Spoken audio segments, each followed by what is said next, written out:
అండి అందరికీ నమస్కారం. Welcome to my channel. ఈ వీడియోలో ఏపీ ప్రభుత్వ ఉద్యోగ పెన్షనర్లకు పెండింగ్ బిల్లులు జమ అయ్యే తాజా సమాచారం గురించి వీడియోలో తెలుసుకుందాము. వీడియో అయితే ఎక్కడ గాని స్కిప్ చేయకుండా ఎండ్ వరకు చూసేయండి. అప్పుడే ఇన్ఫర్మేషన్ పూర్తిగా అర్థమవుతుంది. అలాగే వీడియో చూస్తున్న ప్రతి ఒక్కరు వీడియోకి లైక్ చేయండి ఫ్రెండ్స్. ఈ వీడియోని తోటి ఉద్యోగ పెన్షనర్ మిత్రులతో అయితే షేర్ చేయండి. కొత్తగా మన ఛానల్‌ని చూస్తున్నవారు ఇంకా ఎవరైనా సబ్స్క్రైబ్ చేసుకోకుంటే వెంటనే మన ఛానల్‌ని అయితే సబ్స్క్రైబ్ చేసుకోండి. దీని ద్వారా నేను చేసే లేటెస్ట్ వీడియోస్ అన్నీ మీ వరకు రీచ్ అవుతాయి. ఇక ఆలస్యం చేయకుండా వివరాల్లోకైతే వెళ్ళిపోదాము.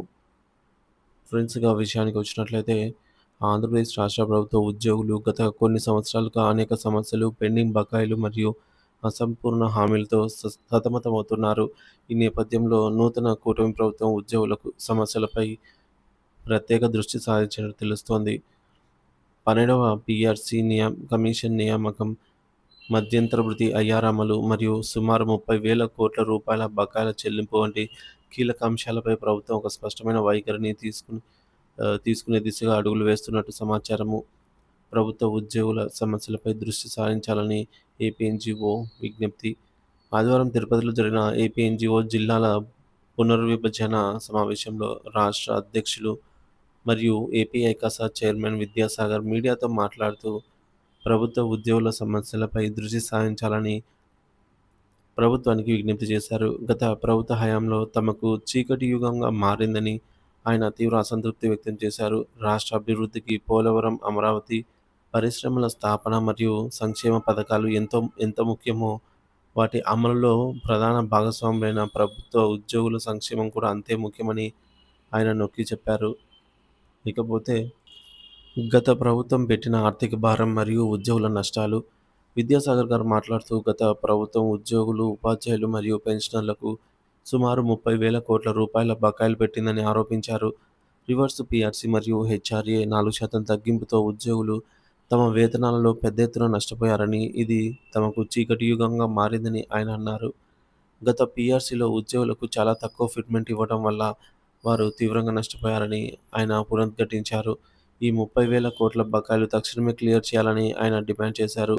కూటమి ప్రభుత్వంపై ఆశలు మరియు ప్రస్తుత డిమాండ్లు. నూతన కూటమి ప్రభుత్వంపై ఉద్యోగులు ఎన్నో ఆశలు పెట్టుకున్నారు. 1వ తేదీన జీతాలు, పెన్షన్లు ఇస్తున్నందుకు ప్రభుత్వాన్ని అభినందించిన విద్యాసాగర్ గారు ఇంకా పరిష్కరించాల్సిన అనేక సమస్యలున్నాయని గుర్తు చేశారు. ప్రధాన డిమాండ్లు ఈ మేరకు చూసుకున్నట్లయితే కేసుల ఉపసంహరణ.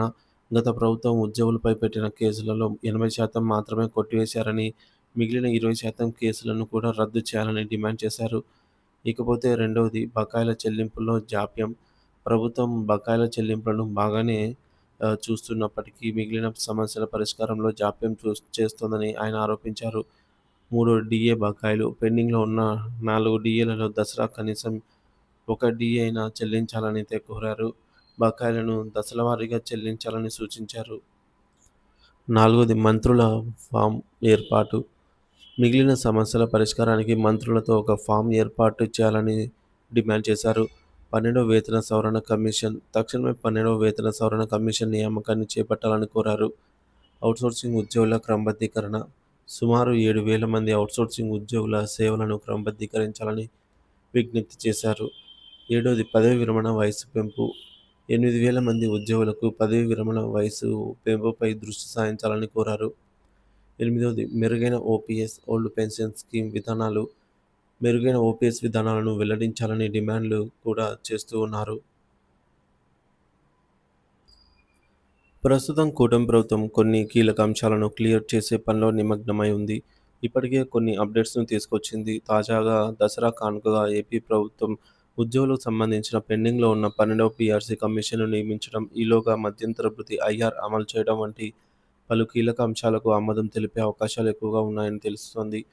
ప్రభుత్వ ఉద్యోగులకు పెండింగ్‌లో ఉన్న అన్ని సమస్యలను ప్రభుత్వం దృష్టికి తీసుకెళ్లి దానికి అనుగుణంగా ప్రభుత్వం చర్యలు తీసుకోవాలని ఉద్యోగ సంఘాలు కోరుతున్నాయి. దసరా పండుగ నాటికి ఈ సమస్యలపై ఒక స్పష్టమైన ప్రకటన వెలువడే అవకాశాలు ఎక్కువగా కనిపిస్తూ ఉన్నాయి. మొత్తం మీద ఉద్యోగుల డిమాండ్లను ప్రభుత్వం ఎంతవరకు నెరవేరుస్తుంది మరియు 12వ పీఆర్సీ, ఐఆర్ అమలు వంటి కీలక అంశాలపై ఎలాంటి నిర్ణయాలు తీసుకుంటుంది అనేది రాబోయే రోజుల్లో స్పష్టమవుతుంది. ఈ పరిణామాలు రాష్ట్రంలోని ప్రభుత్వ ఉద్యోగులు మరియు వారి కుటుంబాలపైన గణనీయమైన ప్రభావాన్ని అయితే చూపుతాయి.